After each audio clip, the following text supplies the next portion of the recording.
That night, on the top floor of the Sheraton Grand, the most powerful casino hotel in Las Vegas, a 27-year-old woman wore a white dress that didn't belong to her, walked through a door she was never invited to open, and stood beside a man who never wanted her there. His name was Knox Sheridan, 33 years old, the head of an empire that all of Las Vegas knew but no one dared to name. He stood there, gray eyes flat as stone, face betraying nothing, and signed the marriage certificate the same way he signed a death warrant. He didn't look at her. Not once. Her name was Tessa.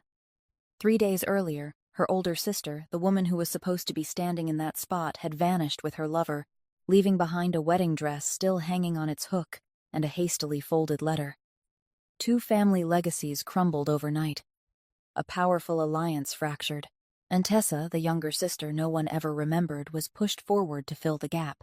But there was something no one knew. A secret Tessa had buried for 6 long years. She wasn't forced into that room. She had been waiting for this moment, even though it came in the cruelest way she could have ever imagined.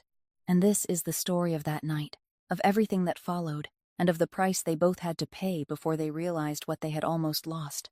If this story touched your heart, leave a like and share it with someone you care about.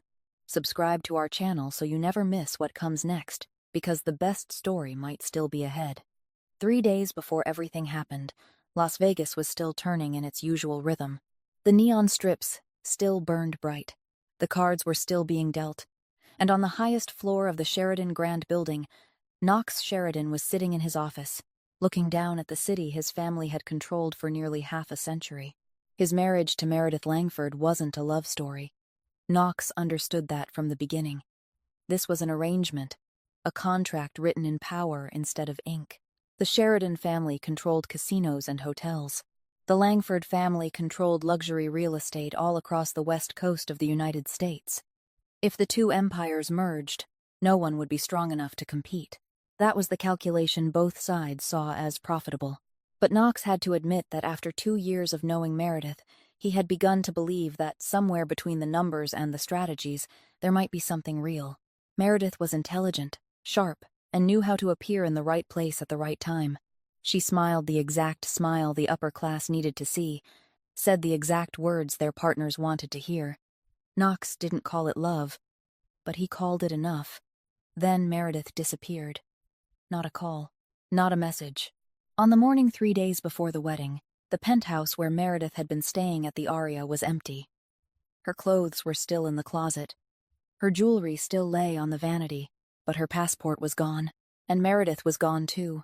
Knox didn't panic. He never panicked. He called his team, the people whose real job was to know everything before it happened, and gave the order in a calm voice. Find her. 24 hours later, the result was on Knox's desk. Meredith Langford had boarded a night flight from Henderson Private Airport to Paris. She hadn't gone alone. The man beside her was an investor Knox had once met at a party. A man whose name Knox had never bothered to remember. Knox finished reading the report, set the papers down. Then he sat still. He didn't slam the desk, didn't throw anything, didn't shout. The office was so quiet he could hear the wall clock moving second by second. Knox looked through the glass, looked down at Las Vegas, the city he controlled, with a single nod. He sat like that for a very long time, maybe 10 minutes, maybe an hour. Then he picked up the phone and called exactly one person. Mother. Meredith is gone. Eleanor Sheridan didn't ask him to repeat it. She was silent for 3 seconds, then said, I'll come over. That same day, Warren Langford appeared at the Sheridan mansion. He arrived in a black car, with no entourage, his face as gray as ash. The meeting took place in a closed room in the basement, with only Knox, Eleanor, and Warren present. Warren didn't talk around it. He knelt. The head of the Langford family, a man whose name made the West Coast real estate world bow when it was spoken, went down on his knees before Knox Sheridan and said, My daughter has made an unforgivable mistake, but I have a proposal. Tessa, my second daughter, is willing to take Meredith's place. Knox looked at Warren, looked at him for a long time. Then he stood and walked out of the room without saying a word. That night, Eleanor found Knox on the mansion rooftop. He was leaning against the railing, looking out toward the desert behind Las Vegas, where there were no lights, no noise, only darkness. I can't marry someone I've never spoken more than 3 sentences to, Knox said, his voice flat. Eleanor stood beside her son. She didn't hurry. She understood Knox better than anyone in this world. I'm not telling you to love anyone, she said slowly. But you know better than I do that if this alliance collapses, Damon Cross won't miss the chance. He's been waiting for this moment for a long time. Without Langford behind us, we'll have to fight on 2 fronts at once. Knox didn't answer, because he knew his mother was right. Eleanor looked at her son. This isn't about feelings, Knox. This is about survival. The next morning, Knox called Warren Langford. The call lasted less than a minute. Knox said only one sentence. Tell her to get ready. He treated it as a transaction.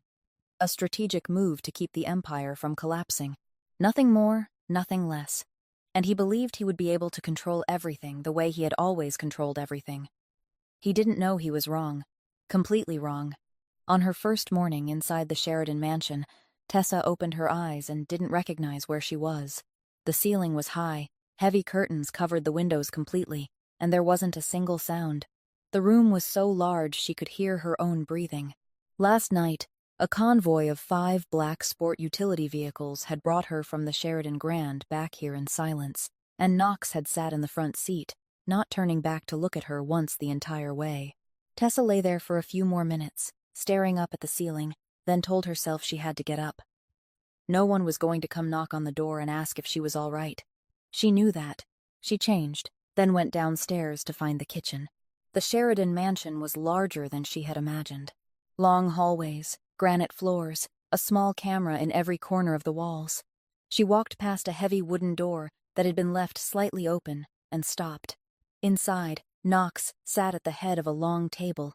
3 men sat across from him, each with a file in front of him. One of them was speaking, his voice low and fast, as if he was afraid that speaking slowly would waste Knox's time. Knox listened until he finished, then didn't nod, didn't shake his head, only said one short sentence. The man wrote it down immediately. The second man began presenting next. Knox cut him off with 2 words. No one asked him to repeat himself. No one dared. The room moved according to Knox's rhythm, every second, every decision, without one unnecessary word. One of those 3 men, the one sitting closest to Knox, had a sharp face, bright eyes, and took the most notes. Only later would Tessa learn his name was Neil Ashford, Knox's right hand for 8 years. Tessa stood outside the door for a few seconds, long enough to understand that the man she had just married wasn't the kind of man who sat at breakfast waiting for his wife to make coffee. She quietly walked away and found the kitchen by herself. That afternoon, Knox called her into the study on the 3rd floor. He stood beside the window, his hands in his pockets, not turning around when she stepped inside. The 2nd floor is yours, he said, his voice as flat as if he were reading the terms of a contract. Bedroom, reading room, bathroom, east balcony. You have a credit card, your own car and staff. The 3rd floor is mine. Study, meeting room, private room. You don't come up here unless I call you. You don't speak to my partners. You don't take part in any meeting. He stopped, still didn't turn around. That is everything this marriage gives you. Tessa stood in the middle of the room. Afternoon sunlight came through the thin curtains and fell across the wooden floor, drawing a long strip of light between her and Knox. She looked at his back, at the way he stood, at the way he spoke without needing to look at the person listening, as if she were a new employee being told the rules. I understand, she said. Her voice didn't tremble, didn't catch, didn't rise or fall beyond normal. Just 2 words, calm as water, without wind. Then she turned and walked out. Knox remained where he was.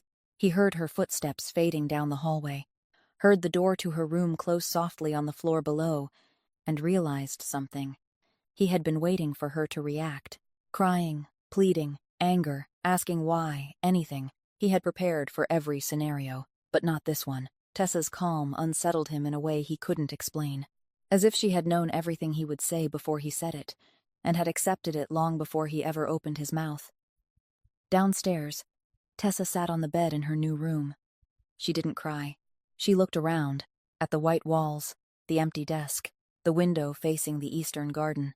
Then she stood, found a tablecloth in the closet, and rearranged a few small things to make the room feel less empty.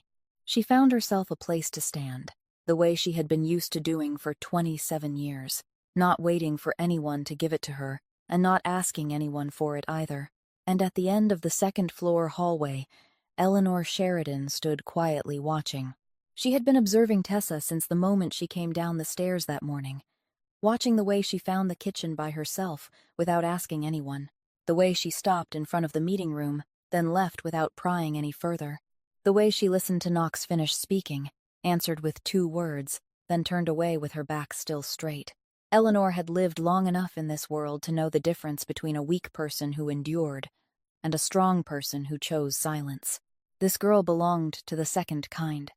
She knew it, because she had seen those eyes before. Many years ago, at a party, on the face of a young girl no one had paid attention to at the time.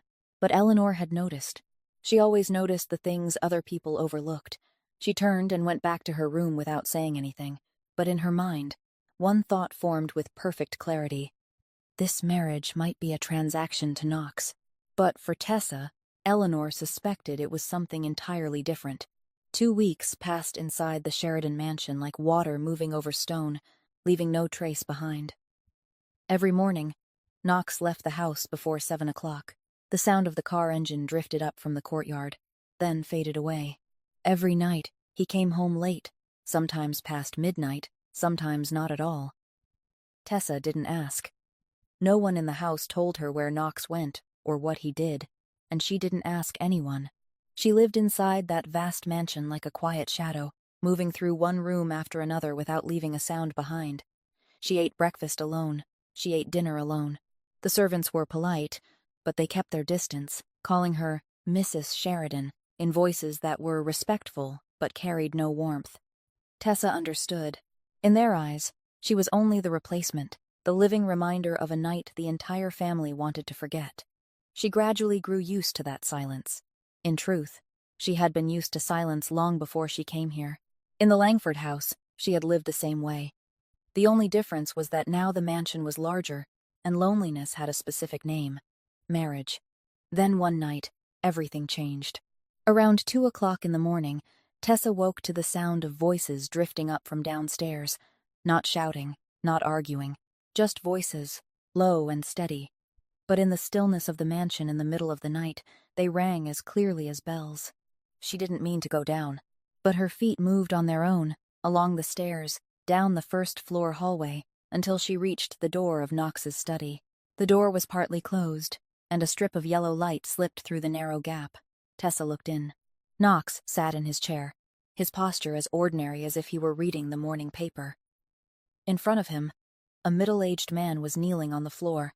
His face was pale, sweat dotted his forehead, and his hands were clasped tightly together as if he were trying to keep himself from collapsing completely.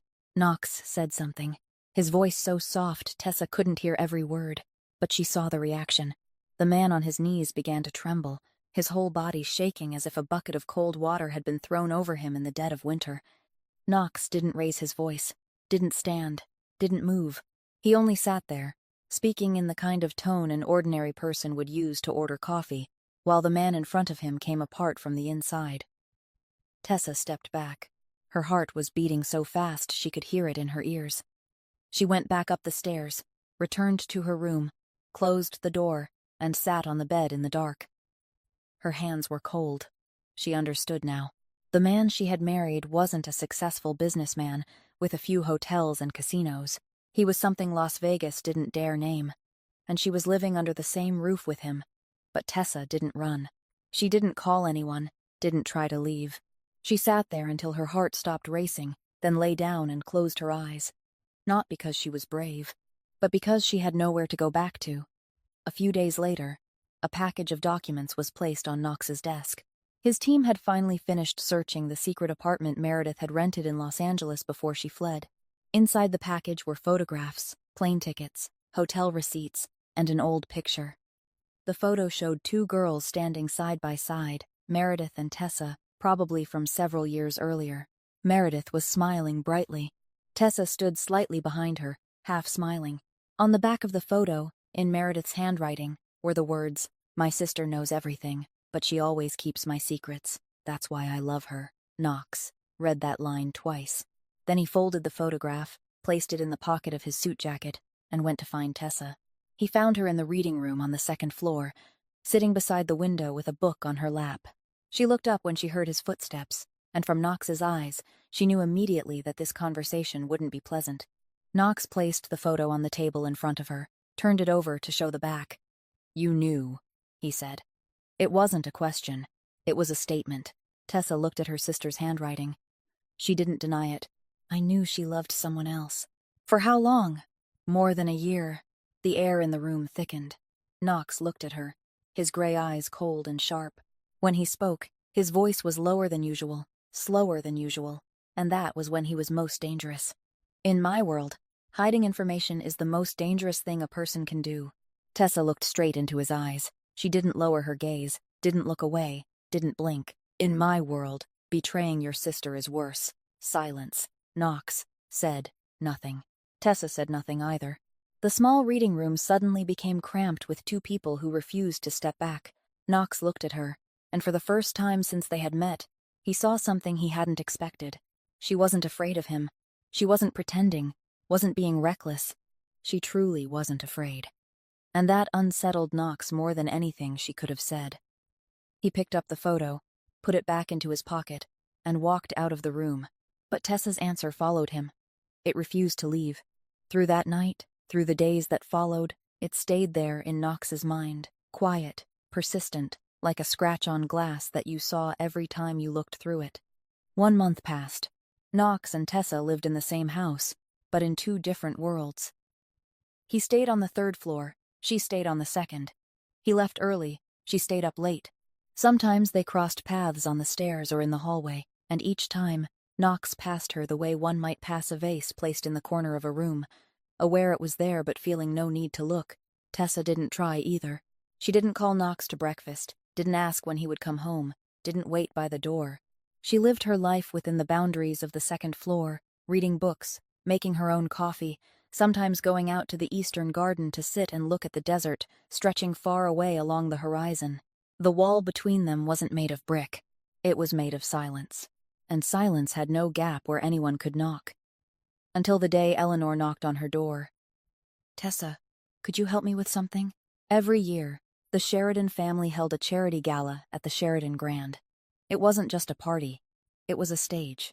A place where the family displayed a clean image before the public, before the press, before the people they needed to keep at a distance while still maintaining ties. Eleanor was in charge every year, and this year, she needed another pair of hands. Tessa didn't refuse. She had no reason to refuse. And if she was honest, after 1 month of doing nothing but reading, she needed to feel useful to someone. 2 days before the gala, disaster struck. The company supplying the flowers and decorations went bankrupt and canceled the contract immediately. No flowers, no candles, no draped fabric, no backdrop. Eleanor received the news over the phone, her face turning pale for 1 instant before she managed to regain her composure. The Sheridan Gala had never been canceled. Never. And if this year became the first time, the Las Vegas elite would smell weakness. In this world, a failed party wasn't a small matter. It was a signal. Tessa listened as Eleanor finished the phone call, saw her sit down in a chair with both hands clasped together. She stood still for a moment, then said, "Could you show me the storage room at Sheridan Grand? And I'd like to visit the Western Garden." Eleanor looked at her, asked nothing more, just nodded. For the next 48 hours, Tessa disappeared from the mansion. She stayed at Sheridan Grand from morning until late at night, going through every storage room, checking every item that could still be used. Spare candles from last year, white silk fabric stored in the event warehouse, unused glass vases. Then she went out to the Sheridan Mansion garden, to the place perhaps no one had thought of. White roses were in full bloom, their leaves deep green, and lavender bushes grew along the western fence. She didn't hire anyone else, didn't call a new supplier. She redesigned the entire concept of the gala by hand. Not extravagant, not overflowing with flowers and gold the way it was every year. Instead, it was minimal, refined. Low candles placed on glass tabletops, white roses arranged in clear glass vases, not elaborate, just a few stems in each vase. White silk fabric draped lightly over the chairs instead of tied into bows. When the ballroom was finished, It looked like a painting made of light and quiet, completely different from the kind of display Las Vegas was used to. On the night of the gala, the guests stepped inside and stopped, not because it was lavish, but because it was beautiful in a way they hadn't expected. A businesswoman told Eleanor this was the most elegant Sheridan gala she had ever attended. An investor asked who had designed it. Eleanor smiled and didn't answer. Knox arrived late. He stepped into the ballroom, swept his eyes around once, noticed that the space was different this year, but said nothing. He sat at the main table, nodding as greetings came to him one after another. In the middle of the gala, a businessman came to Knox's table and bowed in greeting with the kind of respect people reserved for those who held real power. Knox only gave a slight nod, just a few seconds, and the other man withdrew as if he had just been blessed. Tessa sat 2 tables away from Knox, watched the scene, and understood one more layer of the world she was living in. This wasn't a charity party. This was a court. After the gala, when the guests had gone, Eleanor told Knox everything. About the supplier canceling the contract, about the 48 hours, about Tessa. Knox listened and said nothing.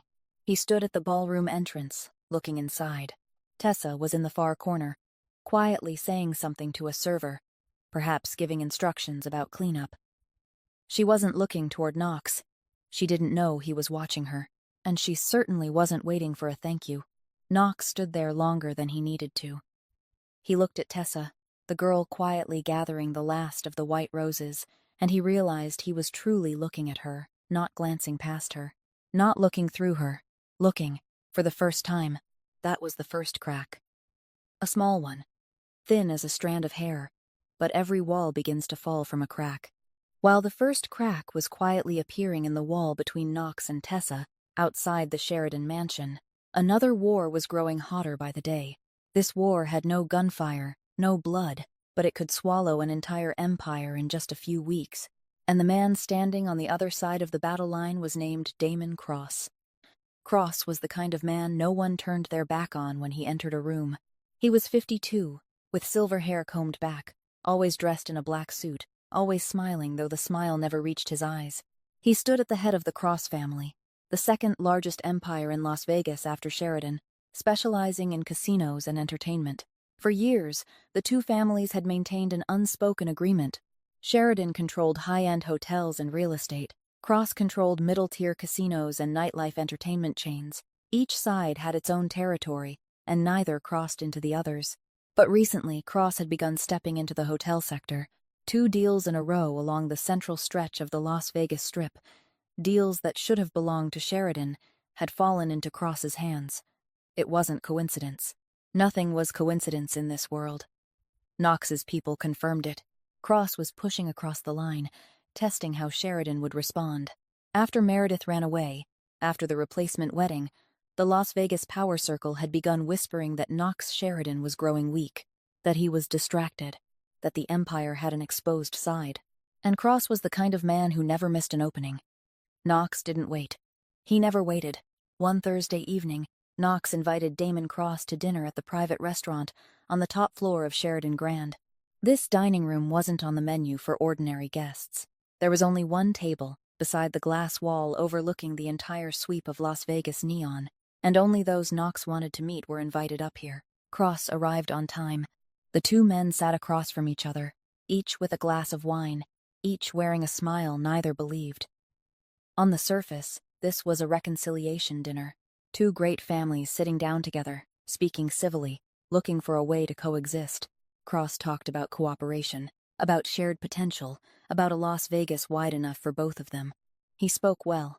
His voice was deep, steady, carrying the rhythm of a man used to persuading others. Knox listened, nodded in the right places, sipped his wine at the right moments, and didn't say much. The dinner lasted nearly 2 hours. Steak, wine, dessert. Cross gradually relaxed, talked more, laughed more. Perhaps he thought he had the upper hand. Perhaps he thought Knox Sheridan, young and newly abandoned by his bride to be, needed allies more than enemies. He was wrong. While Cross sat eating steak and sipping wine on the highest floor of Sheridan Grand, 3 calls had been made from Knox's office downstairs. The first call bought out the exclusive liquor supply contract for the entire Cross casino chain, offering 40% above the price, so the supplier would agree to break the old contract immediately. The second call did the same with the food supplier. The third call was different. It didn't buy a contract, it bought debt. Cross's two biggest partners, the men who held shares in his nightlife entertainment chain, owed the bank a large sum. Knox bought that debt. Now, Cross's two most important partners no longer owed the bank. They owed Knox Sheridan. In only 2 hours, while Cross sat sipping wine and believing he was winning, Knox had drained 3 pillars from his business without him knowing. Dessert had just been served when Cross's phone rang. He apologized and picked up. Knox watched, not the phone, but Cross's face, and he saw exactly what he wanted to see. The color on Damon Cross's face changed, from calm to stunned, from stunned to understanding, from understanding to something men like Cross very rarely allowed anyone to see. Fear. Cross lowered the phone, looked at Knox, and for the first time that evening, neither man needed to speak for both of them to understand exactly what was happening. Knox took one final sip of wine, calmly, as if he had just finished reading a page of the morning paper. Cross stood. The chair slid back with a faint sound against the stone floor. He buttoned his suit jacket again and looked at Knox with eyes from which the smile had vanished completely. "You'll regret this." Knox set the wine glass down on the table, gently, precisely. Then he looked up, his gray eyes without a ripple. "I don't have the habit of regret." Cross left the restaurant. No handshake, no farewell.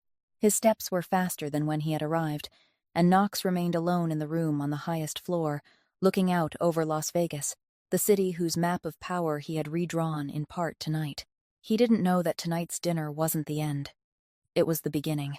The spark he had just lit would burn longer than he thought, and that fire wouldn't only consume Cross. It would spread to the person Knox had never thought he needed to protect. While Knox was busy redrawing the map of power in Las Vegas, another battle was taking place on his desk, and this battle had nothing to do with Damon Cross. It had to do with a building. The Belmont stood in the heart of Las Vegas, 3 blocks from the Strip.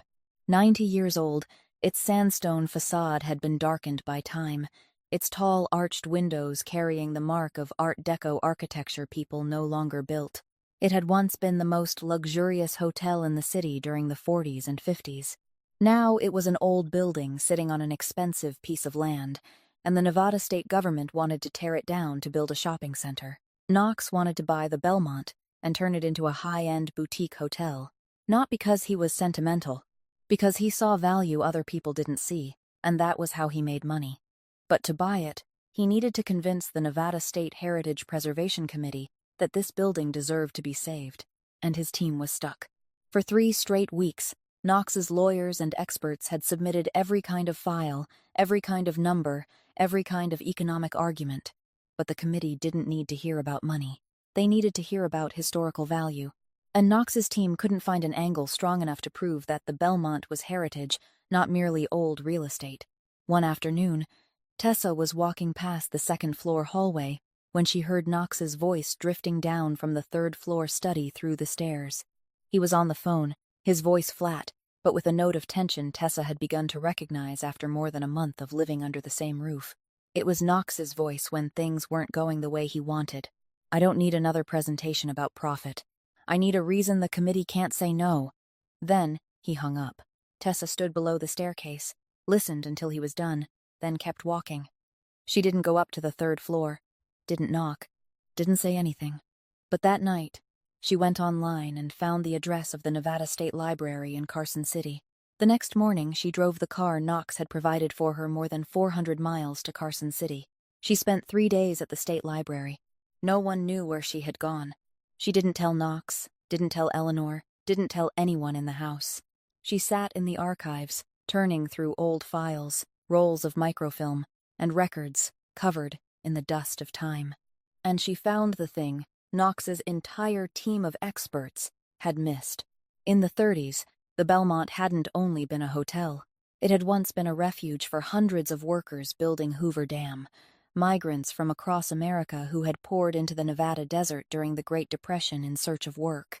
This building had been their first roof, the place where they slept, ate, and wrote letters home to their families before stepping out into the desert each morning to build one of the greatest structures in American history. That wasn't architectural history.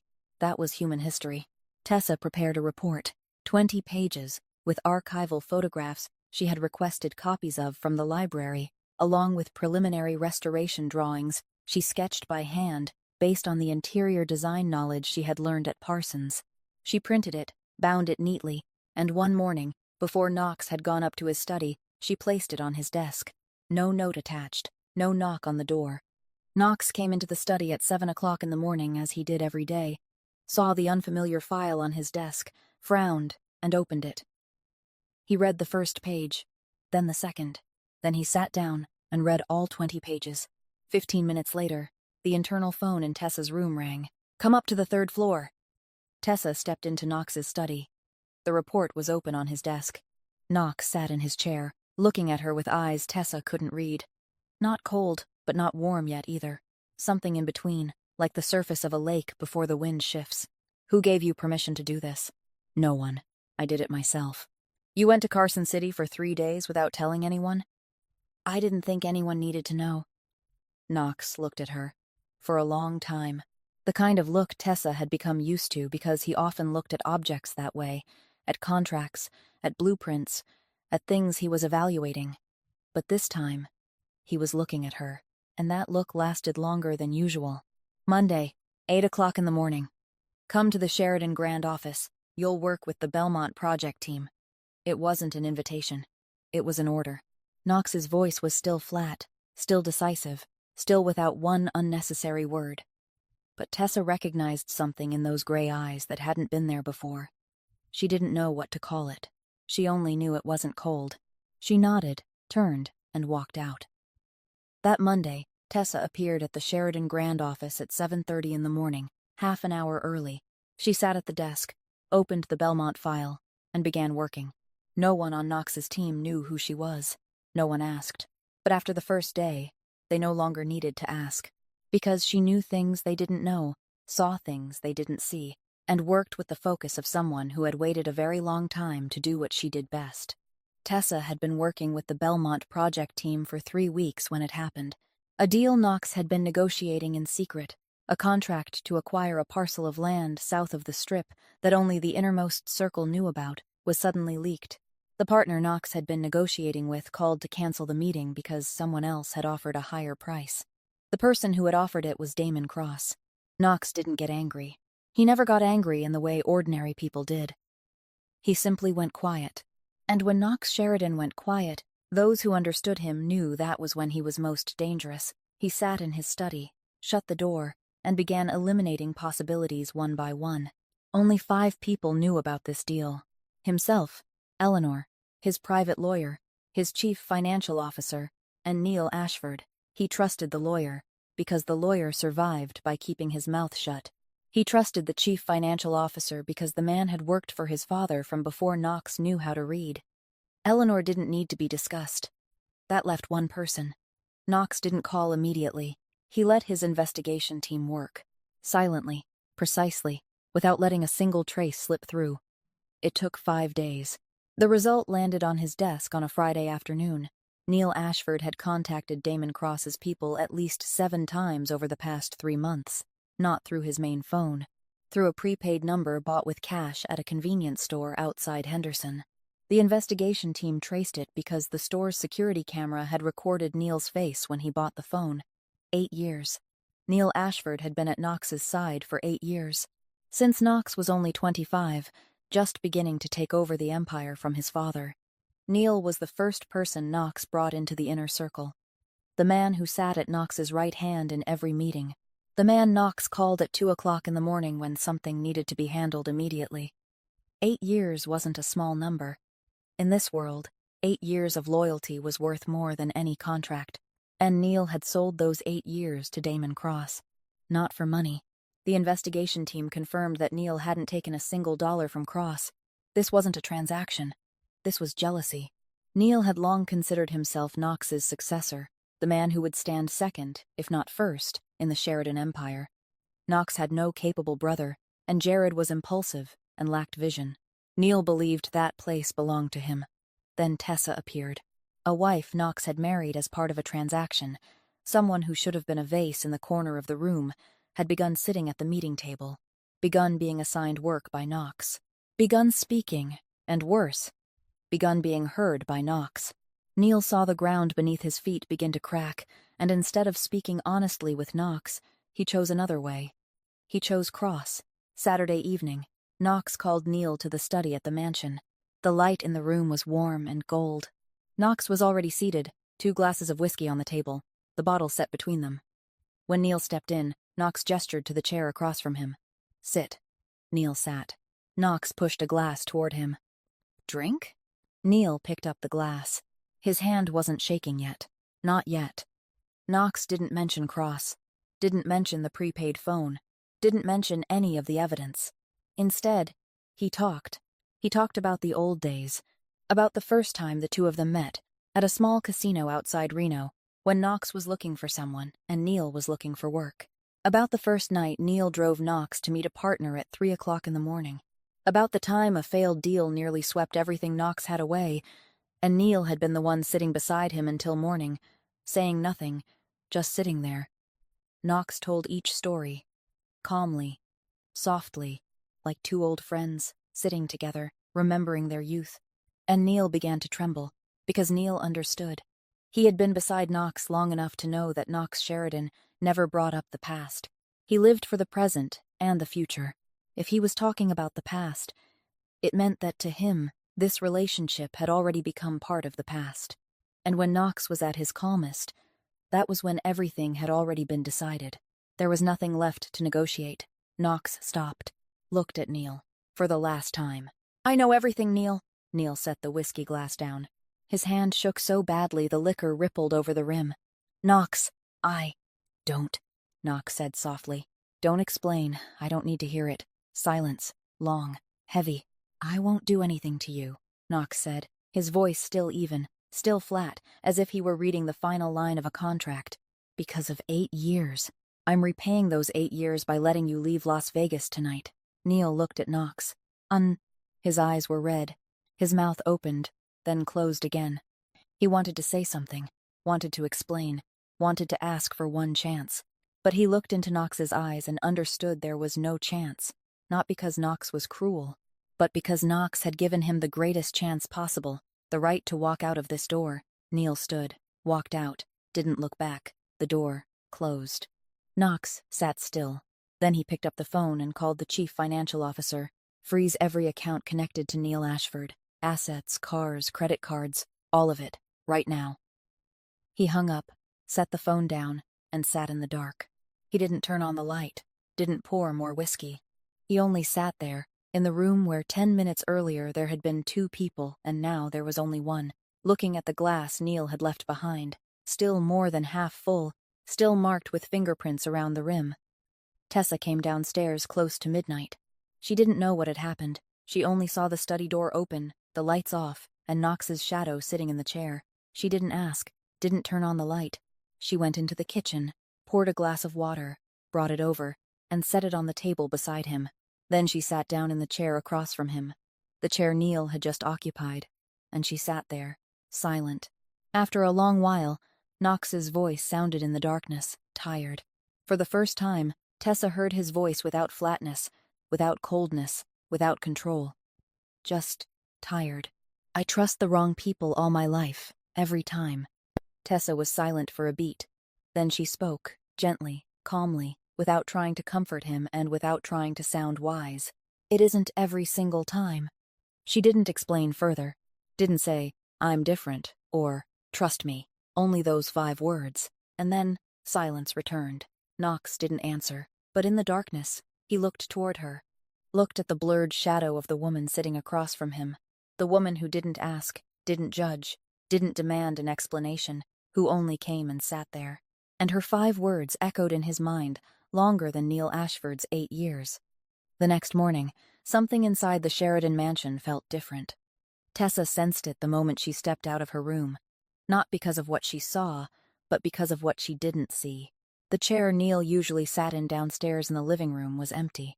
The coffee cup Neil often left on the kitchen counter every morning was gone.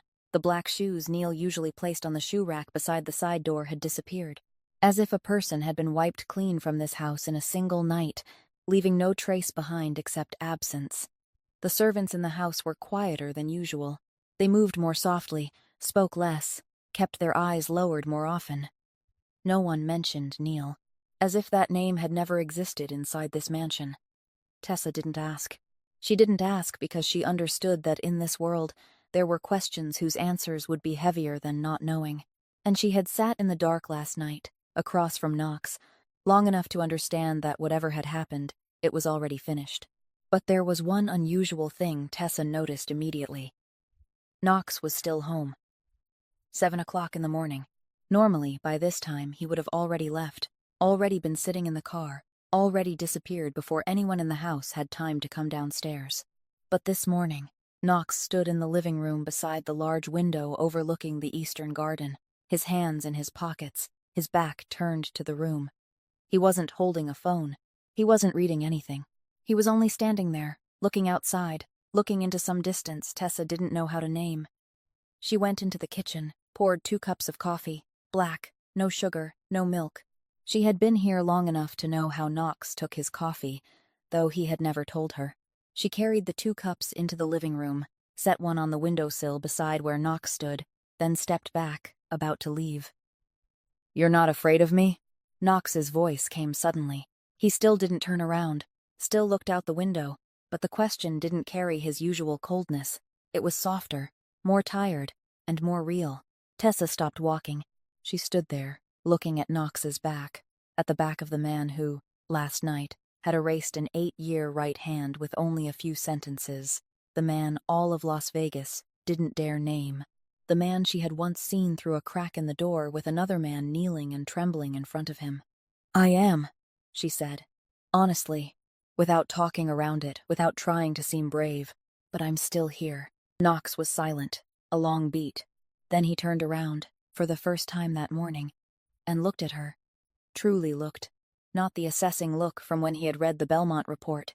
Not the cold look from when he confronted her about Meredith. This was a kind of look Tessa had never seen in him before, as if he was trying to understand why someone would say, "Yes, I'm afraid," and still stand there. He said nothing more, only turned back, picked up the cup of coffee, and took a sip. That was the first time Knox accepted something from Tessa that had nothing to do with work. Not a report, not a design idea, not numbers, just a cup of coffee. But in the way he picked it up, in the way he drank without asking who had made it, in the way he stood there drinking coffee poured by his wife for the first time after more than 2 months of marriage, something had shifted. Slightly, almost invisibly, but it was there. Tessa went back to her room. She closed the door, sat on the bed, and looked out the window. She was afraid of Knox. That was true, and she didn't lie to herself about it. She had seen what he did to those who betrayed him. She knew those hands could sign the order to erase a person without blinking. But she had also seen something else. She had seen a man abandoned by Meredith, betrayed by Neil, taught again and again by the world that no one was worth trusting. Knox's coldness wasn't his nature. It was armor, and armor existed only because something underneath it needed to be protected. Tessa didn't stay because she was blind. She stayed because she saw everything clearly, understood everything clearly, and still chose to sit down in the chair across from Knox in the dark. That was the difference between her and everyone who had ever come and gone in Knox Sheridan's life. They stayed because they needed him. She stayed because she chose him. There are nights when the Nevada desert reminds Las Vegas that this city was built on sand. That night was one of them. The desert storm came without warning, the wind howling through the valley like the roar of something very ancient and very angry. Sand filled the sky, the world went black, and then the power went out. The entire Sheridan mansion sank into darkness in a single instant. The backup generator didn't work because the main line had been cut. The security team reported that repairs would have to wait until morning. Eleanor had been asleep since 9 o'clock at night in her private room on the 2nd floor. She was older now, and she had the habit of sleeping early even if the sky itself fell. Jared was somewhere out on the strip, inside some casino, doing what Jared always did every Saturday night. At that moment, there were only 2 people awake inside the mansion. Knox, working late in the 1st floor study, and Tessa, reading in the second-floor reading room. When the power went out, Tessa set her book down, found the candles in the drawer whose location she had memorized long ago, lit one, and went downstairs. Not because she was afraid of the dark, but because she knew Knox was down there, and she knew he wouldn't go looking for candles by himself. She found Knox in the living room, sitting on the sofa, looking out through the glass door at the storm spinning white sand through the garden outside. He had no candle, no flashlight, only himself, sitting in the dark.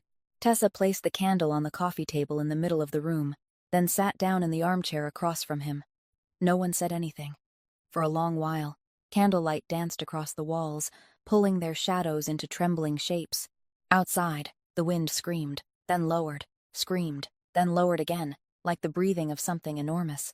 And in the strangeness of that night, when darkness erased the boundaries between the second floor and the third, when there were no lights left to distinguish study from living room, when every rule Knox had set became meaningless because no one could see who was where, Knox began to speak.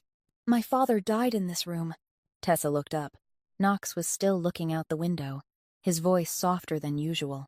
Not the voice he used to give orders, not the voice he used to negotiate, only the voice of a man saying something he had kept inside for a very long time. 2 years ago, he was sitting on this sofa. I was sitting where you're sitting now. He was talking normally, about the weather, about a horse he had bet on at the racetrack, about a small Italian place he wanted to try for their famous linguine. Then he closed his eyes and never opened them again. Knox stopped. Tessa said nothing. She didn't say, "I'm sorry," or, "He went," peacefully. She only listened. "I haven't told anyone I miss him," Knox continued, his voice still flat, but with something cracked at the edge of it. "In this world, missing someone is a weakness, and weakness gets used." Then he fell silent for a while, as if weighing whether he should keep going. In the end, he did. "The last thing my father said, before he closed his eyes, was that I'd be truly strong when I found someone I was afraid to lose." Knox looked at the candle. "At the time, I thought he meant power, the empire, the things you lose, and then you've lost everything." He paused. "Now I'm not sure that's what he meant anymore." Tessa sat in the chair, her arms wrapped around her knees, candlelight casting patches of brightness and shadow across her face. She listened to Knox, listened to every word, and she understood that this was the first time he had taken something off in front of her. Not because he trusted her, but because tonight, in the dark, with the wind crying outside, he was too tired to keep holding it on. "My mother died when I was 10, Tessa said, not because Knox asked, but because she felt that he had given her a piece of himself, and she owed him a piece in return. After that, my father gave everything to Meredith, because she looked like my mother, the same smile, the same way of speaking, the same way of making everyone in the room look toward her. I didn't look like anyone." End quote. "I didn't look like my mother, didn't look like my father, didn't look like Meredith. I grew up not belonging to anyone in that house." She stopped. Her voice was calm, not trembling, not caught in her throat, as if she were telling a story that had happened a very long time ago to someone else. "I got used to not being seen. It doesn't hurt anymore. It's just empty." Knox looked at her. In the candlelight, Tessa's face wasn't beautiful in the way Meredith's was beautiful, not radiant, not the kind of face that pulled every gaze in the room toward it. But it was real. Real in a way Knox rarely saw in anyone. And in that moment, he realized something he had overlooked for months. The two of them were alike. Both of them had been abandoned by the people closest to them. Knox had been left by Meredith, betrayed by Neil. Tessa had been forgotten by her father, treated by her own family as a shadow. Both had learned how to live without leaning on anyone. Both carried an emptiness inside that no one could see. They sat there until the candle had almost burned down. They didn't say much more. Every now and then Knox said a sentence. Tessa answered with one, and then silence returned. But this silence was different from the silence of 2 months ago. It wasn't heavy, it wasn't cold, it was only quiet. Knox fell asleep on the sofa without knowing when, perhaps close to 3 o'clock in the morning, when the wind had softened and the storm had begun to pull away. When he opened his eyes, morning had come. Sunlight cut through the glass, strong and sharp after the storm. The power was back. The candle on the table had gone out, leaving only a pool of white wax behind, and over Knox's body was a thin blanket that hadn't been there the night before. On the coffee table, beside the place where the candle had burned out, there was a cup of hot tea. Steam was still rising from it, which meant it had been made not long ago. Tessa was no longer in the room. No note, no explanation, only a blanket and a cup of tea. Knox sat up, looked at the blanket, looked at the tea, and he sat there for a very long time. Longer than on any ordinary morning. Longer even than the morning after Neil left. Because there are things words can't reach, but a blanket placed over you in the middle of the night and a cup of hot tea waiting at dawn can. Damon Cross didn't forget. He was the kind of man who remembered every scratch someone left on his pride, and he waited, patiently, coldly, until he found the softest place to strike back. And right now, the softest place in Knox Sheridan's life wasn't the casino, wasn't the Belmont, wasn't money. It was Tessa. The rumor appeared on a Monday morning, on an entertainment news site that specialized in gossip about the Las Vegas elite. The article had no byline, but it was detailed enough to make it clear that someone from the inside had provided the information. Its claim was this. Before the wedding night, Tessa Langford had secretly met with her sister's lover. She had known about Meredith's plan to run away and hadn't stopped her, because she wanted to take her place. Her marriage to Knox Sheridan wasn't an accident. It was calculation. The story spread like fire, meeting wind, from that news site to social media, from social media to whispered conversations at parties, coffee shops, and meeting rooms all across Las Vegas. And what made this rumor more dangerous than any ordinary lie was that it contained a piece of truth. Tessa really had known Meredith loved someone else. She had admitted that to Knox. If she publicly denied knowing anything, she would be lying, and sooner or later that lie would be exposed. But if she admitted it, then the story that she had known and hadn't stopped it because she wanted to take Meredith's place would automatically become believable. She was trapped between truth and slander, in a place where the line between the two was so blurred that no one even bothered to tell the difference. The days that followed were a quiet hell. Tessa still went to the Sheridan Grand office every morning, still sat at her desk, still opened the Belmont files. But the air around her changed. The people on the project team didn't say it directly, but she saw it. Eyes slid over her and then turned away. Conversations stopped when she walked into a room. One investor she had been contacting for the project canceled their appointment without explanation. Then another. Then another. Tessa didn't cry. She didn't cry because she had grown up by not crying. But Knox saw. He saw her hand tremble when she held a pen to sign documents, the slight tremor that no one else noticed, but Knox did, because Knox had survived by observing details.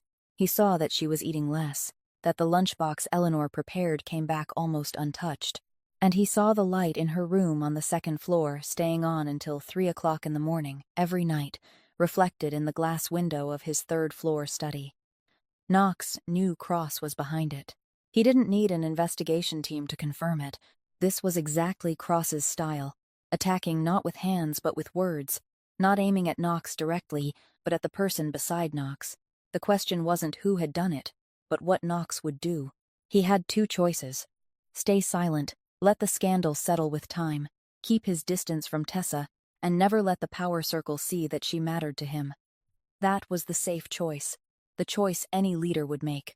Or publicly protect Tessa, stand before all of Las Vegas and confirm that she was his, and accept that from that moment on, every enemy Knox had would know exactly where on him they could cause pain. Knox thought for 3 days. On the 4th day, he ordered a dinner party at the Sheridan Mansion. Not a charity gala, not a business banquet. An intimate dinner, though the guest list was anything but intimate. Partners, investors, journalists, the elite, and especially the people who had been whispering about Tessa the most. All of them were invited. All of them came, because no one refused an invitation from Knox Sheridan. The dinner went smoothly. Wine, food, polite laughter.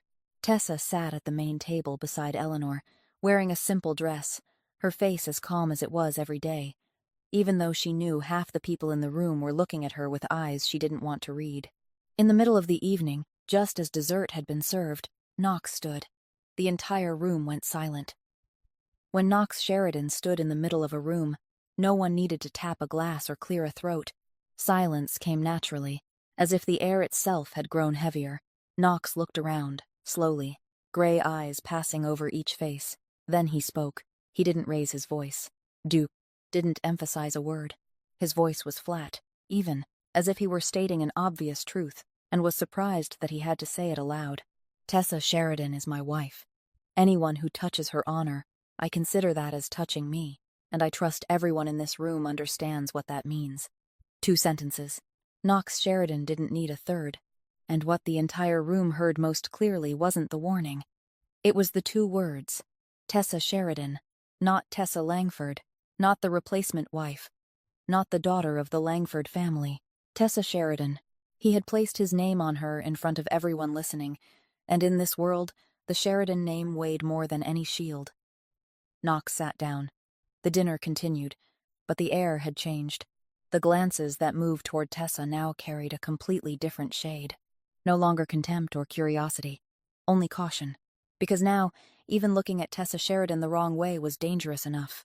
After the dinner, when the guests had left, when the mansion had returned to silence, Tessa stepped out onto the eastern balcony. She stood there, both hands resting on the railing, looking out at the deep black desert in the distance. The night wind moved softly, carrying the dry heat of sand. Knox followed her out. He stood beside her, leaving just enough distance between them. Tessa turned to look at him, and for the first time since she had stepped into this mansion, for the first time since the wedding night, for the first time after 2 weeks of being isolated and watching the whole world turn its back, her eyes were red. She didn't cry, but she was close, close enough for Knox to see it. You didn't have to do that. Knox looked at her. In the darkness, his gray eyes weren't cold. For the first time, they weren't cold. You're right, I didn't have to. He paused for a beat. I wanted to. Those 2 words hung in the air between them. Light but heavy. Simple but changing everything. Because Knox Sheridan was a man who never used the word wanted. He used needed. He used had to. He used would. Wanting was a luxury. Something meant for ordinary people. Something he had cut out of his own vocabulary a very long time ago. But tonight, standing on the balcony with Tessa, he said, I wanted to. And both of them knew it wasn't only about the dinner. Eleanor Sheridan wasn't someone who talked much. She had lived in this world long enough to know that words were weapons, and weapons were only drawn at the right moment. She had kept silent for months, watching her son from a distance, watching Tessa from a little closer, and waiting. She waited for the moment she knew would come, the moment Knox crossed a line on his own that he couldn't turn back from. On the night of the dinner, when Knox stood before the entire room and called Tessa by the Sheridan name, Eleanor sat at the main table, took a sip of wine, and knew that moment had arrived. The next morning, she knocked on the door of Knox's study. I need to talk to you. Knox looked up from his desk. Eleanor stepped inside, closed the door, and sat down in the chair across from him. She didn't talk around it. Do you know why I agreed to this marriage? Knox looked at his mother. Because of the alliance. You said that. I said that because at the time, that was the only reason you were able to hear. Eleanor looked at her son with eyes still sharp, untouched by age. But it wasn't because of the alliance. At least, not entirely. Then she told him. 6 years earlier, the Langford family had held a party at their Beverly Hills mansion to celebrate Warren's 60th birthday. Knox attended out of courtesy, because of business ties, because Meredith had begun appearing in his life at that time. Tessa was 21, newly graduated from Parsons, wearing a deep blue dress, standing in the corner of the room, alone among the crowd, as if she didn't belong at her own family's party. A man who had drunk too much, one of Warren's business partners, walked toward Tessa. He started trouble, raised his voice, and said insulting things no one heard because the music was too loud and no one saw because Tessa wasn't the kind of person people noticed. Knox passed by on his way to the balcony to smoke a cigar. He saw it. He didn't know the girl's name, didn't know who she was. He only saw a drunk man speaking loudly to a young woman. Knox stopped, looked at the man with cold gray eyes, and said a single sentence. The man went pale and walked away at once. Knox continued out to the balcony without looking back. He forgot about it within 5 minutes. But Eleanor didn't forget. She had been there. She had seen everything, and she saw the part Knox didn't see. After Knox walked away, Tessa stood in the corner of the room, both hands clenched tightly, trembling slightly. Eleanor went to her, took the girl outside, and got her a glass of water. Tessa thanked her, her voice small and calm even though her hands were still shaking. And Eleanor looked into the eyes of that 21-year-old girl and saw something she recognized immediately, because she was a woman, and she had lived long enough to know. Tessa wasn't looking at the door Knox had just walked through with gratitude.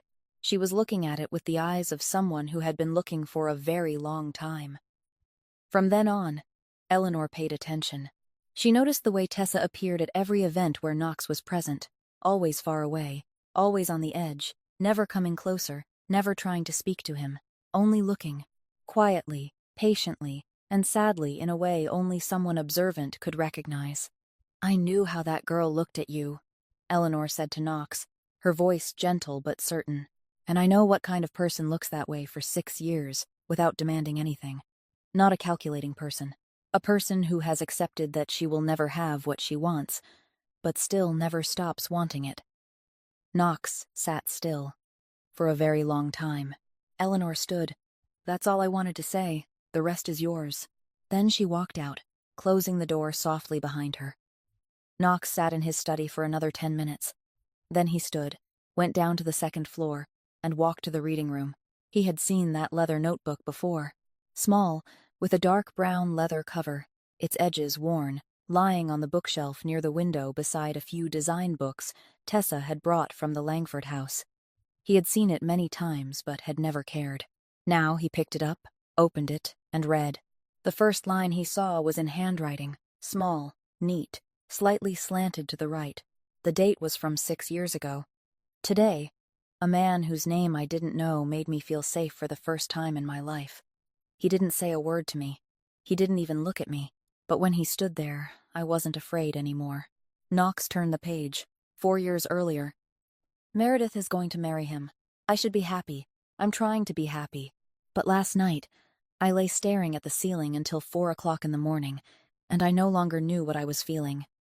3 years earlier, Father gave Meredith her own design company. I asked Father to let me work anywhere. He said he would think about it. He is still thinking. 2 years earlier, I'm never good enough to be seen. Not because I'm lacking, but because I stand beside Meredith. Then, Knox reached the most recent pages. The handwriting was still the same, still small, still neat, but something had changed. More unsteady, more real. Tonight, he sat in the dark and said he had trusted the wrong people all his life. I wanted to tell him he wasn't wrong to trust me. But I didn't say it, because he wasn't ready to hear it. And the last page, the newest one, the ink had not yet faded. Today he called me Tessa Sheridan. In front of everyone. I've carried this name for months, but today was the first time I felt it belonged to me, the first time I belonged somewhere. Knox set the notebook down, gently, as if afraid it might break. He sat in Tessa's reading room, in the chair by the window where Tessa often sat, looking out at the eastern garden Tessa often looked at, and he couldn't breathe. His chest tightened in a way he couldn't remember feeling last. Maybe when his father died, maybe before that, maybe never. Knox Sheridan cried, not sobbing, not crying the way people did in movies, just tears falling quietly along the sharp line of his cheekbones, dropping onto the hand he had resting on the small leather notebook.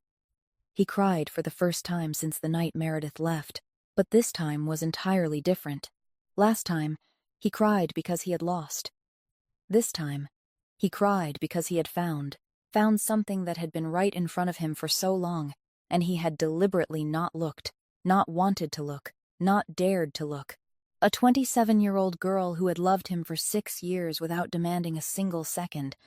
A girl who had stepped into a marriage the whole world called a transaction, but she called hope. A girl who wrote in a small notebook that, "I'm never good enough to be seen," and still stayed, still waited, still poured coffee every morning for a man who never once said thank you. Knox sat there for a very long time. Until the tears dried. Until the sunlight shifted from morning into afternoon through the reading room window. Then he placed the notebook back exactly where it had been on the shelf, stood, and walked out. He didn't look for Tessa right away. Not yet. Because he didn't know what to say. For the first time in his life, Knox Sheridan, the man who always knew exactly what to say and when to say it, had no words at all. The leather notebook had not yet had time to cool in Knox's mind when the war outside came knocking. 2 days after the morning in the reading room, an intermediary appeared at the Sheridan Grand office. No appointment, no phone call, only an envelope placed on the reception desk with a handwritten letter inside, unsigned. But Knox knew who it was from the moment he read the first line. Damon Cross. End quote. The proposal was very simple. End quote. Simple in the way agreements worth hundreds of millions of dollars were often simple. Cross would stop every attack on the Sheridan empire. He would return all the information Neil had sold, and he would hand over the casino sector east of the Strip to Knox, a territory Sheridan had wanted for 10 years but had never been able to touch. In exchange, only one thing. Knox would annul his marriage to Tessa, send her back to the Langford house, and marry Cross's daughter to unite the two families. Knox read the letter in his study, alone. When he finished, he folded it, put it in a drawer, and told no one for the rest of that day. But news traveled fast among those in power. A few hours later, Knox's core team knew, and they had opinions. The meeting took place the next morning in the large conference room at Sheridan Grand. 7 people sat around the table, the ones left after Neil's departure, the ones Knox trusted enough to keep inside the inner circle. And one by one, they spoke. The chief financial officer said, "The casino sector east of the Strip is worth at least $300 million if we include the licenses and attached contracts. This is an opportunity we can't buy with money," the lawyer said. "Annulling the marriage with Tessa isn't legally complicated. The marriage is short, there are no children, and the assets are separate. Clean," a strategic advisor said. "Uniting with Cross would create the largest force Las Vegas has seen in 30 years. No one could compete." And then one person, the youngest in the room, the man who had stepped into the empty place Neil had left behind, said it more directly than everyone else. "She's only the replacement wife. She isn't worth refusing this opportunity." 7 people, 7 opinions, all in the same direction. Knox sat at the head of the table, his back against the chair, both hands resting on the wooden surface. He listened to each person speak. Didn't interrupt, didn't react, didn't nod, didn't shake his head. His face was a still surface of water, revealing nothing beneath. When the last person finished speaking, the conference room went silent, waiting. Knox didn't speak right away. He remained silent for so long that several people began looking at one another. In this world, when Knox Sheridan stayed quiet for too long, there were 2 possibilities. He was agreeing, or he was preparing to say something no one wanted to hear. Then he spoke. "Tell Cross she isn't merchandise to be traded." Knox's voice was flat, each word clear and slow, as if he were nailing every syllable into the table. "And if he mentions my wife's name one more time, I'll consider it a declaration of war in business." The conference room went utterly still, the kind of silence where you could hear the air conditioning running. 7 people looked at Knox, and all 7 realized the same thing. This was the first time in all the years they had worked for Knox Sheridan that he had made a decision not based on numbers, not based on strategy, not based on advantage. For the first time he had chosen with something else, something he once would have called a weakness. No one objected, not because they agreed, but because in this room, once Knox had decided, there was no word such as but. The meeting ended. Everyone left the room. Knox stayed seated alone, looking through the glass, looking down at the glittering Strip in the distance. He knew this decision had a price. Cross wouldn't swallow the refusal easily. The war would escalate. The months ahead would be harder than any time since his father's death. But for the first time, when he thought about what was coming, Knox didn't feel tired. He felt clear. Clear in the way he had once only felt when reading a perfect contract or winning a major deal. But this time, it had nothing to do with money. Tessa never knew about this. No one told her. No one would tell her. She still went to work every morning, still sat at her desk in the Sheridan Grand office, still poured coffee, still lived the life she had grown used to living. She didn't know that that morning, in the conference room on the highest floor, the man she had loved silently for 6 years had refused an empire to keep her. Not because he owed her, not because he pitied her, but because he had read the leather notebook, had seen 6 years of patience written in ink on paper, and he knew there were things $300 million couldn't buy. Eleanor knew. She hadn't been in the conference room, but she knew. Because she was Eleanor Sheridan, and nothing happened in this family without her knowing. That afternoon, she met Knox in the hallway and looked at her son with eyes Knox recognized, eyes exactly like his father's when he had been pleased about something. She said nothing, only smiled. Then, she walked on. Knox watched his mother go, and he remembered his father's words. You'll be truly strong when you find someone you're afraid to lose. That morning, in the conference room, when 7 people advised him to send Tessa away, Knox had felt something he hadn't felt in a very long time. Fear. Not fear of Cross, not fear of losing money or territory. Fear of losing her. Fear in a way he had never felt when Meredith left, because that time, he had lost something he thought was real. This time, he had almost lost something that truly was. Knox knew the storm was coming. Cross wouldn't stop. The war in business would be fiercer, longer, more costly. But when he thought of that, for the first time, he didn't imagine facing it alone. He thought of the hot tea on the coffee table the morning after the stormy night, of the gentle voice in the dark saying, "It isn't every single time," of the eyes looking straight at him and saying, "Yes, I'm afraid, but I'm still here." And he knew that even if the storm came, he would no longer face it alone. Knox Sheridan didn't know how to confess love. He didn't know how to say sweet words, didn't know how to buy flowers, didn't know how to write handwritten letters. He had grown up in a world where emotion was weakness, and gentle words were a luxury reserved for people who didn't have to fight every day. But Knox knew action. He lived by action, gave orders through action, and if he loved someone, he would love through action too. The following Monday, Knox called a full meeting of the Belmont project team. 12 people sat around the table, including architects, lawyers, investors, and Tessa, who sat at the corner of the table as she always did, in the seat she had chosen for herself from the first day, not too close, not too far, just enough to participate without taking anyone's place. Knox stood at the head of the table and opened the meeting with an announcement. Starting today, Tessa Sheridan is co-director of the Belmont project. Every decision related to design, preservation, and restoration must have her approval. 12 pairs of eyes turned to Tessa. Tessa looked at Knox. He didn't look back at her. He continued the meeting as if he had just announced a change to the lunch schedule. But Tessa understood. She understood because she had lived with Knox long enough to know that with him, a title wasn't a title. It was a statement. The next day, when Tessa arrived at the office, she found a new study on the 3rd floor, right beside Knox's office. A new desk, a new chair, a new computer, and on the desk lay the complete file for the Belmont project, updated to the latest version, the 3rd floor. The place Knox had told her on the first day she wasn't allowed to enter. Now she had a room here. In the days that followed, Knox began asking for Tessa's opinion in meetings. Not asking for show, but truly asking, truly listening, and sometimes nodding in the way Knox's team understood meant he agreed.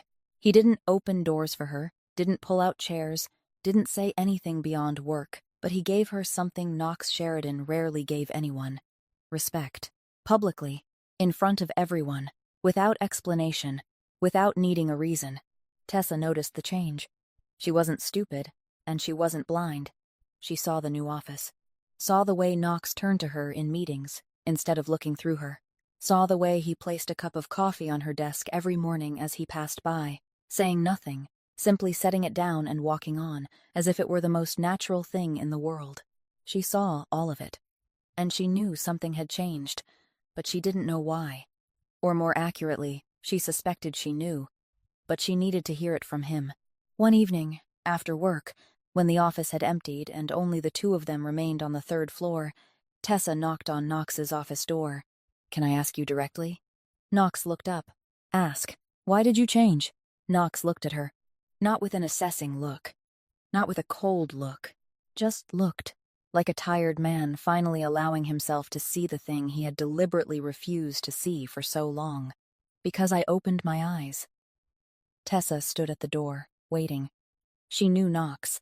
Knew that the first sentence was never the last. Knox stood. Stepped out from behind the desk. Stood in front of her, a few steps away. And he spoke, not in the voice of the head of an empire, not in the voice of someone giving orders, but in the voice of a man saying the hardest thing he had ever had to say. I treated you as if you didn't exist. For months, I treated this marriage like a punishment. For you, and for me. I thought if I stayed cold long enough, you'd become part of the furniture, and I wouldn't have to think about you. He stopped. But you didn't become furniture. You still made coffee every morning, still put a blanket over me when I fell asleep, still sat with me in the dark without asking a single question. You never treated me the way I treated you. Not for one day. Tessa stood there, her eyes slowly reddening, but her voice stayed calm. Calm in the way she had practiced for 27 years.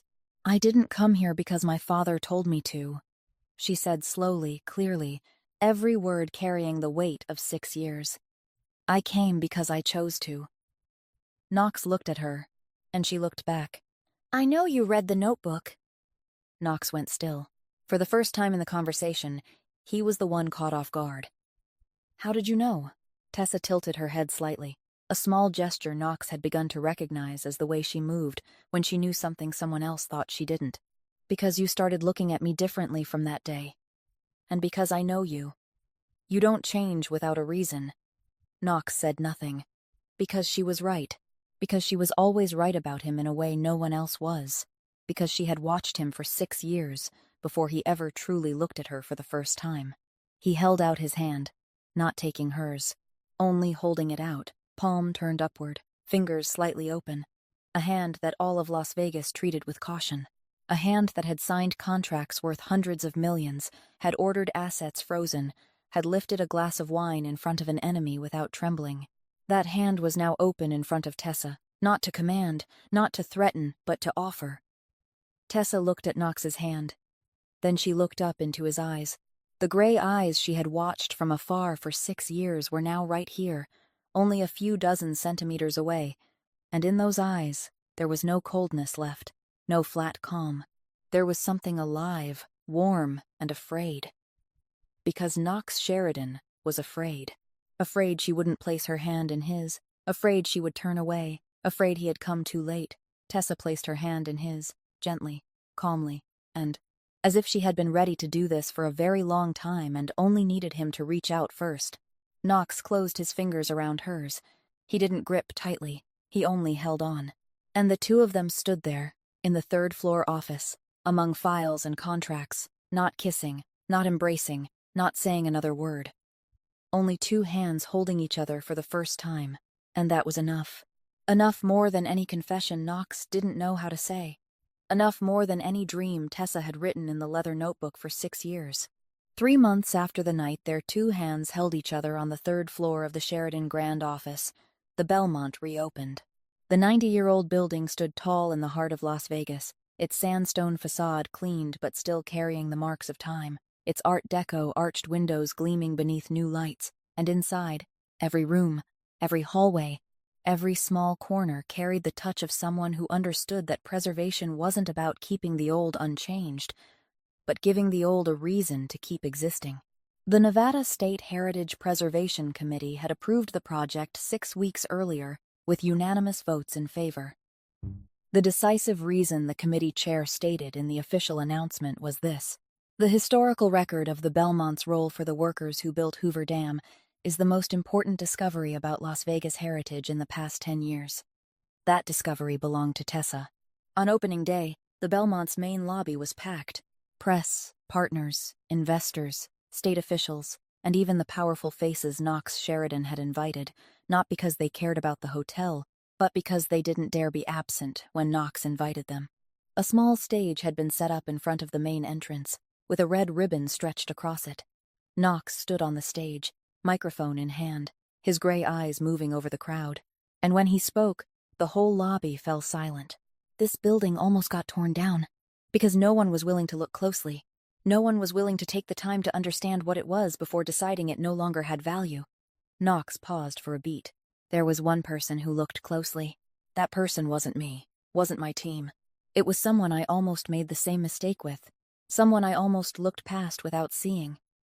He turned toward Tessa, who was standing beside the stage, her eyes widening slightly because she hadn't known Knox would say this. Tessa Sheridan, the person who saved this building, The person who saw the value all of Las Vegas had forgotten. He held out his hand, inviting her onto the stage. Tessa stepped up, calm, her back straight, and she took the scissors to cut the red ribbon in front of the lenses of dozens of reporters. Applause filled the lobby. But Tessa didn't hear the applause. She heard the sentence Knox had just spoken. The sentence he had said before all of Las Vegas, before the entire world he lived in, almost looked past without seeing. Knox Sheridan, a man who never admitted being wrong in front of anyone, had just admitted it before everyone. That night, after the guests had gone, after the lobby lights had been turned off, Knox and Tessa stood on the rooftop of the Belmont. The desert wind blew softly, carrying the warmth of a long day. Beneath their feet, Las Vegas spread out like a carpet of light, millions of neon lights blinking, thousands of card games being dealt, hundreds of dreams being wagered inside casinos that never slept. Knox stood beside Tessa, his shoulder nearly touching hers. He looked out over the city, then spoke, gently. Not in the voice he used to give orders, not in the voice he used to negotiate. Only the voice of a man speaking to the woman he had almost missed. My father told me I'd be truly strong when I found someone I was afraid to lose. Back then, I thought he meant power. He turned to look at Tessa. He didn't. He meant you. Tessa said nothing. She didn't need to. She had already spoken through 6 years of waiting, through cups of coffee every morning, through a blanket placed over him in the middle of the night, through the leather notebook where every page was a day she loved without demanding to be loved back. She had already said enough. She rested her head against Knox's shoulder, and Knox stood there, unmoving, letting her lean on him, for the first time in his life not wanting to go anywhere, not wanting to sign another contract, not wanting to win another deal. He only wanted to stand here, on the rooftop of the building she had saved, looking out over the city he controlled, and feel the gentle weight of a head resting on his shoulder. Las Vegas blazed beneath them, the city of wagers, a place where every night millions of people bet on chance, on numbers, on the hope that luck would smile. But on this rooftop, for the first time in his life, Knox Sheridan wasn't gambling. He didn't need chance. He didn't need luck to smile, because what his hand rested on wasn't a card. It was the only certainty he had. Sometimes, the strongest person isn't the one who never falls. It's the one who dares to admit he was wrong and has enough courage to change while there's still time. And sometimes, the most precious thing in life doesn't shout, doesn't demand, doesn't knock on the door and force you to open it. It only stands there quietly, patiently, waiting for the day you wake up and finally see it. If this story touched you, press the heart button and share it with the people you love, because perhaps they need to hear this too. How did Knox and Tessa's story make you feel? Leave a comment below. We always want to listen to what you feel from deep inside your heart. Don't forget to subscribe to our channel so you won't miss the captivating stories we bring you every day. We wish everyone watching this video good health, a joyful life, and peace in every day. Goodbye, and see you again in the next video.